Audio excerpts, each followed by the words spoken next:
What we're looking at here is the Nilfisk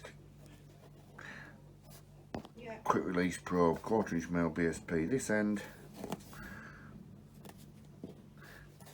and at the other end is quick release that goes into the trigger or the pressure washer for the core machines.